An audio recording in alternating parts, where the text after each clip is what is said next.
Psychologen worden overspoeld door mensen die somber zijn door corona. Het is een soort gloom en doom wat over mensen heen gevallen is. En het houdt ook niet op. En verder vandaag. Karbiet in trek, toch stopt deze verkoper. En terugblik op misgelopen spelen.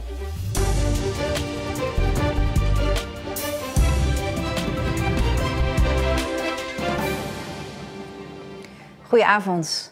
Psychologen zien naast de coronapandemie ook een tweede epidemie ontstaan. Een van sombere gevoelens en angst. Steeds meer mensen met depressieve gevoelens zoeken hulp en de Zeeuwse psychologiepraktijken dreigen daardoor te worden overspoeld. Ons werd voorgehouden dat we er bijna waren. Daarom ben ik blij dat we vandaag kunnen aankondigen dat we per zaterdag 25 september die 1,5 meter afstand als verplichting overal kunnen afschaffen. Maar nu zitten we midden in de grootste coronagolf tot nu toe. Het is dan ook geen wonder dat veel mensen kampen met sombere gedachten en angstgevoelens. Wij zien in onze praktijk in Middelburg een toename van het aantal cliënten, patiënten. Het is natuurlijk ook logisch. Ik bedoel, het is een soort gloom en doom wat over mensen heen gevallen is. En het houdt ook niet op. En wanneer is het klaar? En we lopen er al zo lang mee. Dus ja, dat mensen, de onzekerheden die dat met zich meebrengt, is natuurlijk normaal dat mensen zich ook wat minder prettig gaan voelen. Veel praktijken kunnen nog maar met moeite het aantal zorgvragen aan. De wachttijden lopen wel op. En het probleem ook is dat er gewoon te weinig GZ-psychologen zijn. De overheid heeft wel een jaar geleden toegezegd dat er meer opleidingsplaatsen komen. Maar het aantal GZ-psychologen, therapeuten, ja, dat is gewoon tekort. Er zijn er te weinig. Dus dat maakt het lastig. Meer mensen kloppen dus aan voor psychologische hulp. Maar ook mensen die niet die stap nemen, hebben het moeilijk. Uit onderzoek van het Trimbos Instituut blijkt dat de helft van de Nederlanders kampt met depressieve gevoelens. Maar er is ook goed nieuws, want je kunt er zelf iets aan doen. Wat wel helpt is in ieder geval dat je probeert een gezonde leefstijl te realiseren. Dus met eten ga je niet overdreven veel alcohol drinken om de zorgen weg te drinken, dat soort zaken. Probeer ook je leven wat te structureren. Sta op tijd op, ondanks het feit dat je misschien thuis moet werken. Doe gewoon je dingen die je normaal ook altijd deed. Dus de structuur van je leven is heel belangrijk. Bewegen is ook een heel belangrijk onderdeel daarvan. Men zegt altijd van, ga niet de hele dag achter je laptop of je computer zitten, maar probeer ook op een aantal momenten in de dag een wandeling te maken. Wat ook niet onbelangrijk is, ga niet heel de tijd op sociale media zitten en al het nieuws van COVID binnenhalen. Want daar word je alleen maar bedrukter van. Praten met anderen is ook belangrijk. Als je familie hebt in de omgeving of vrienden, praat over je gevoelens. Dat helpt ook zeker. Dat lucht op. Dus het zijn nogal een aantal dingen die je zelf kunt doen. Dus ga lekker wandelen, praat met mensen om je heen en vooral schaam je je niet als je wat somber voelt. Want één ding is zeker, je bent niet alleen. Met voor het tweede jaar op rij een vuurwerkverbod is karbiet voor velen een goed alternatief. Het knallen met karbiet is populairder dan ooit. Toch stopt Adriaan Langebeke uit Vrouwenpolder, karbietverkoper van het eerste uur, ermee. Ik heb nu alles verkocht. Het gaat straks allemaal de deur uit en dan is het einde verhaal. Een heleboel mensen gaan voor het gemak online bestellen. En je houdt dat besteld in feite bij de leverancier bij mij. Ja, en dan denk ik ook van ja, dan is het ook niet meer leuk. Bart van Molenbroek uit Borselen heeft zijn karbiet inderdaad via internet gekocht. Wij zijn eigenlijk gaan kijken op Marktplaats, een Marktplaats afgestraind of in de buurt wat te koop stond. Nou, dat was inderdaad het geval. Waarom zijn jullie ermee begonnen? Door het vuurwerkverbod. Dus dan zijn we toch eens met de vriendengroep gaan kijken van ja, wat kunnen we dan wel. Ja, karbiet schieten dus. Terug naar Adriaan Langebeke. 25 jaar lang verkocht hij karbiet. Soms wel 180 kilo in de dagen voor oud en nieuw. Nu is zijn magazijn leeg. Toch is hij er niet echt rouwig om. Ik heb zelf mijn hoveniersbedrijf en ik mijn werk zat in. En anders moet je geregeld voor thuis blijven en dan kan ik het doen wat ik wil en het is goed. Van Molenbroek heeft zijn inkopen in ieder geval gedaan en kan knallend het nieuwe jaar in. De 2 statenleden die zich eerder afsplitsten van Forum voor Democratie om een eigen fractie te beginnen, zijn nu zelf ook weer gesplitst.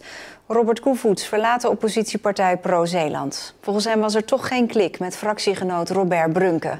En ook wil hij zich focussen op zijn verzet tegen coronamaatregelen. Ik zie de meerwaarde in de samenwerking met de huidige fractie niet echt meer. En ik denk dat ik mijn punt duidelijker en vrijer kan maken in de eigen fractie.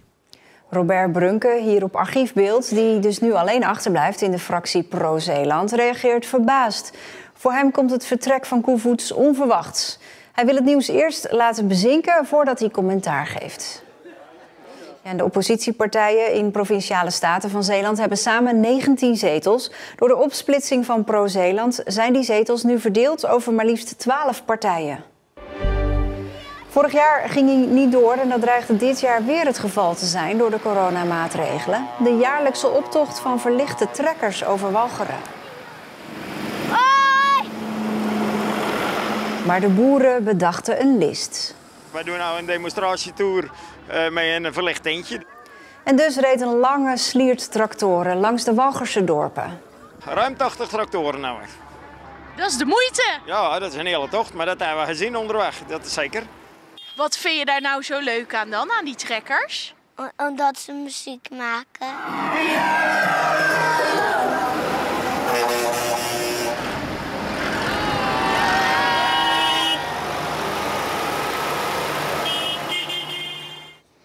Dressuur-Amazone Dinja van Lieren uit Capelle is een van de succesvolste Zeeuwse sporters van het afgelopen jaar. Ze haalde veel sportieve successen, maar miste deelname aan de Olympische Spelen door een administratieve blunder. Een terugblik op een jaar met een zwart randje.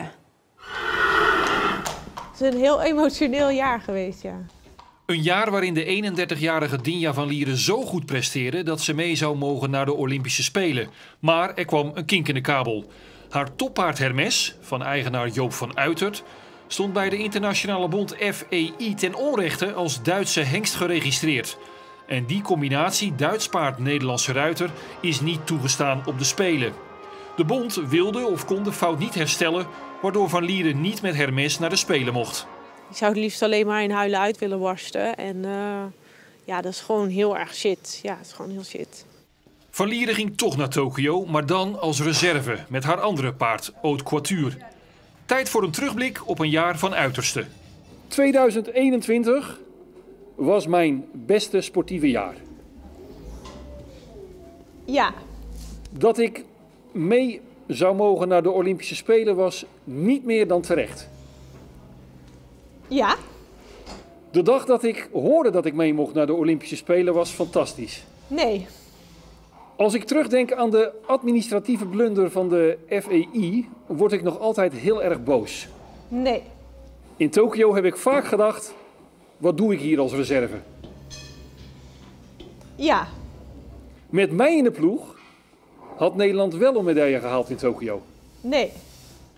Van Lieren kijkt niet meer om in wrok en heeft er zelf ook van geleerd. Ik denk dat we misschien ook zelf dan dat nog beter hadden moeten checken op het moment dat het paspoort is aangevraagd, jaren geleden. Dan hadden we, ja kijk nu, kijk ik meteen in het paspoort of wel alle gegevens kloppen. Dat was natuurlijk wel een soap, hè? Ja, dat was wel een mooie documentaire was het geweest, denk ik, ja. En daarom ook om terug te komen inderdaad op de vraag van... ik was heel blij op het moment dat ik te horen kreeg dat ik mee mocht naar de Olympische Spelen. Nee, ik denk dat het wel... het was echt juist een verschrikkelijke dag. En ik heb echt een hele erg rotdag gehad die dag. Want dat was ook die dag dat ik te horen kreeg dat Hermes absoluut niet meeging. En dat dan dus Haute Couture wel meeging. Is dat probleem met die nationaliteit inmiddels opgelost? Ja, nu weer Nederlands, ja. Ja, nu is Hermes dus weer gewoon een Nederlandse hengst. En Van Lieren hoopt met hem komend jaar succesvol te zijn op het wereldkampioenschap dressuur in Denemarken. Morgenrood water in de sloot. En dat klopte vandaag wel, want het werd een regenachtige dag. Er waren hoge temperaturen voorspeld, maar het werd uiteindelijk 10 à 11 graden. Morgen een nieuwe kans. Dan zijn er opnieuw temperaturen voorspeld van 12 tot zelfs 15 graden. Vooral in de ochtend is er kans op regen. Later op de dag met een beetje geluk misschien zelfs een zonnetje. Ja, en dan een blik op oud en nieuw. Op Oudjaarsdag vallen nog enkele buien, maar tijdens de jaarwisseling lijkt het droog te zijn en ook dan is het niet koud. Maar eerst nog 2 dagen 2021 te gaan. Dit was Zeeland Nu. Fijne avond.